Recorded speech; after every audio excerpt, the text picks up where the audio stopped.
नमस्कार दोस्तों, स्वागत है आप सभी का एक बार फिर से। दोस्तों, शास्त्रों के अनुसार देवशयनी एकादशी का विशेष महत्व होता है। इस दिन भगवान विष्णु माँ लक्ष्मी का पूजन करने से अखंड सौभाग्य का आशीर्वाद मिलता है, घर में सुख समृद्धि आती है और समस्त मनोकामनाएं पूर्ण हो जाती हैं। दोस्तों, आज की इस वीडियो में हम आपको एकादशी के इस शुभ संयोग पर करने वाला एक बहुत ही आसान और असरकारक उपाय बताने जा रहे हैं। इस उपाय को करने से भगवान लक्ष्मी नारायण की कृपा से धन संबंधी समस्याएं दूर हो जाती हैं। माँ लक्ष्मी की असीम कृपा प्राप्त होती है, जिससे घर में धन की कोई कमी नहीं रहती, घर में सुख समृद्धि बनी रहती है। भगवान लक्ष्मी नारायण की कृपा से जीवन में चली आ रही परेशानियां खत्म होती हैं और कष्टों से छुटकारा मिलता है। दोस्तों, यह उपाय आपको एकादशी की रात्रि को करना है, क्योंकि शास्त्रों में बताया गया है दिन की अपेक्षा एकादशी की रात्रि में की गई पूजा कई गुना अधिक पुण्य फलदायी होती है। इसलिए यह उपाय आप एकादशी पर संध्या काल के समय से रात में किसी भी समय अपनी श्रद्धानुसार कर सकते हैं। उपाय करने के लिए सबसे पहले स्नान का स्वच्छ वस्त्र धारण करें। अगर आपने दिन में स्नान किया है तो उपाय करने से पहले आप अच्छी तरह से मुंह हाथ पैर धो लें और स्वच्छ वस्त्र पहनें।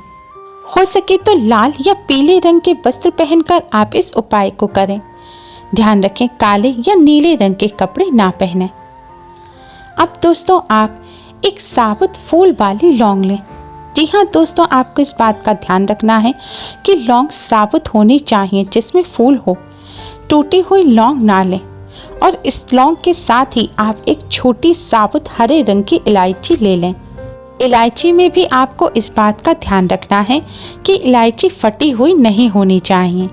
आपको साबुत लौंग और इलायची लेनी है। अब आप इन्हें एक कटोरी में रख लें। अब अपने मंदिर के सामने आसन बिछाकर बैठ जाएं। अब आप भगवान श्री गणेश को प्रणाम करें, भगवान लक्ष्मी नारायण को प्रणाम करें। अब भगवान जी के सामने एक घी का दिया जलाएं और एक सुगंधित धूपबत्ती जलाएं। अगर आप संध्या काल पूजन के समय इस उपाय को कर रहे हैं तो पूजन के लिए जो आपने दिया जलाया है उसी दिए को जला रहने दें। उपाय करने के लिए आपको अलग से दिया जलाने की जरूरत नहीं है। दोस्तों, अब आप भगवान श्री हरि विष्णु माँ लक्ष्मी जी को हल्दी और कुमकुम से तिलक करें और भगवान जी को किसी फल मिष्ठान का भोग लगाएं। फल मिष्ठान ना हो तो शक्कर, मिश्री, बताशा आप किसी भी चीज़ का भोग लगा सकते हैं। भोग लगाने के पश्चात दोस्तों, ये जो लौंग और इलायची हैं, इन पर भी आप हल्दी और कुमकुम से तिलक करें। अब आप यह लौंग और इलायची दोनों उठाएं और भगवान जी के चरणों से लगाएं। इसके पश्चात इन्हें आप अपने दाहिने यानी कि राइट हैंड में रखकर मुट्ठी में दबा लें और फिर भगवान विष्णु जी के द्वादश मंत्र ओम नमो भगवते वासुदेवाय का 11 बार जाप करें। मंत्र है ओम नमो भगवते वासुदेवाय। मंत्र का जाप करने के पश्चात दोस्तों, अब आप माँ लक्ष्मी के इस मंत्र का जाप करें। मंत्र है ओम महालक्ष्मी नमः। मंत्र है ओम महालक्ष्मी नमः। दोस्तों, आप चाहें तो उंगली पर गिरकर भी जाप कर सकते हैं, लेकिन अगर आपके घर कमल गट्टे की माला हो तो आप इस मंत्र का जाप कमल गट्टे की माला पर करें। ऐसा करना अति शुभ रहता है। ऐसा करने से माँ लक्ष्मी अति शीघ्र ही प्रसन्न हो जाती हैं। दोस्तों, मंत्र का जाप करते समय आपको बीच में बोलना नहीं है, यानी कि लगातार 108 बार आपको मंत्र का जाप करना है, तभी माला पूर्ण होगी।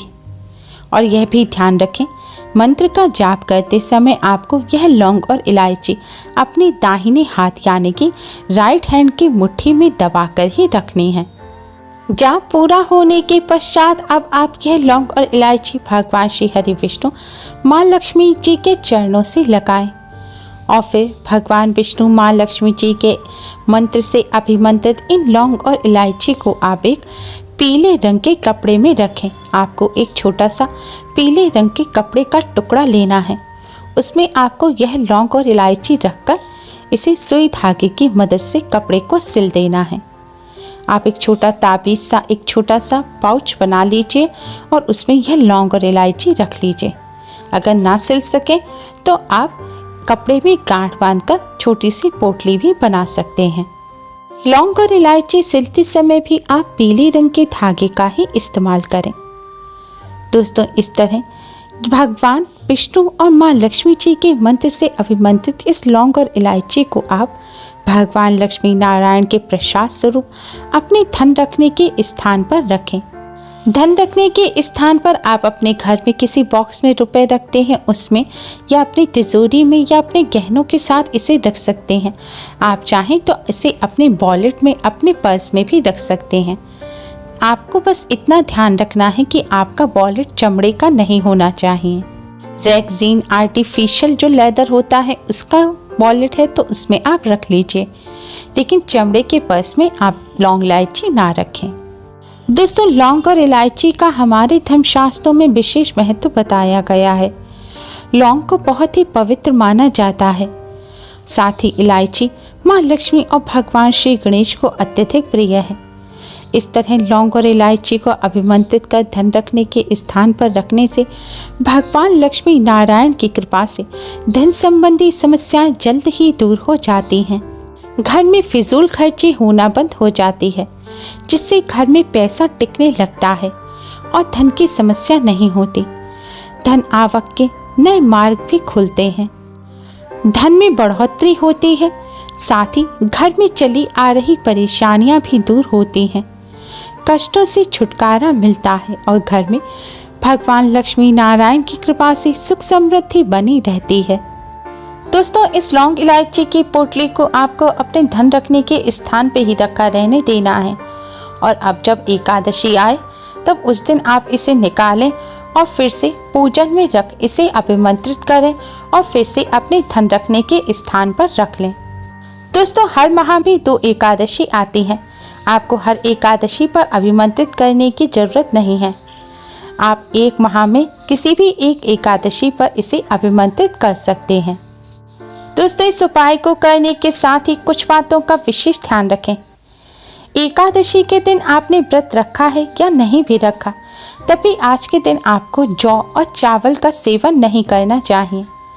सेवन के साथ ही किसी भी रूप में जौ और चावल का इस्तेमाल भी नहीं करना चाहिए।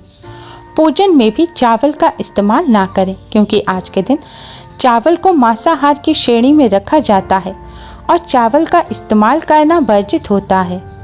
एकादशी के दिन भगवान विष्णु को भोग लगाते समय भोग में तुलसी का पत्ता अवश्य ही रखें, क्योंकि तुलसी के पत्ते के बिना भगवान विष्णु भोग को स्वीकार नहीं करते। लेकिन इस बात का ध्यान रखें कि एकादशी के दिन तुलसी के पत्ते नहीं तोड़ने चाहिए।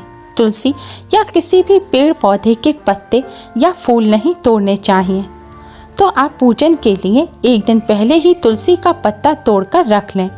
अगर ऐसा नहीं कर पाए हैं तो अपने आप से टूटा हुआ जो तुलसी का पत्ता पड़ा हो, आप उसको भी लेकर धोकर भगवान विष्णु जी को अर्पित कर सकते हैं, या फिर पहले भोग में जो आपने भगवान विष्णु जी को पत्ता चढ़ाया हो आप उसे वापस भोग में रख सकते हैं, क्योंकि तुलसी का पत्ता कभी भी बासी नहीं माना जाता।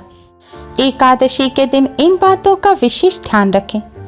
उम्मीद है आपको हमारी ये वीडियो पसंद आई होगी। प्लीज़ लाइक करें, हमारी इस वीडियो को अपने फ्रेंड्स और रिश्तेदारों में ज़्यादा से ज़्यादा शेयर करें, जिससे वह भी इसका लाभ उठा सकें। हमारी और भी वीडियोस के लिए हमारे चैनल को सब्सक्राइब करना ना भूलें। Thanks for watching.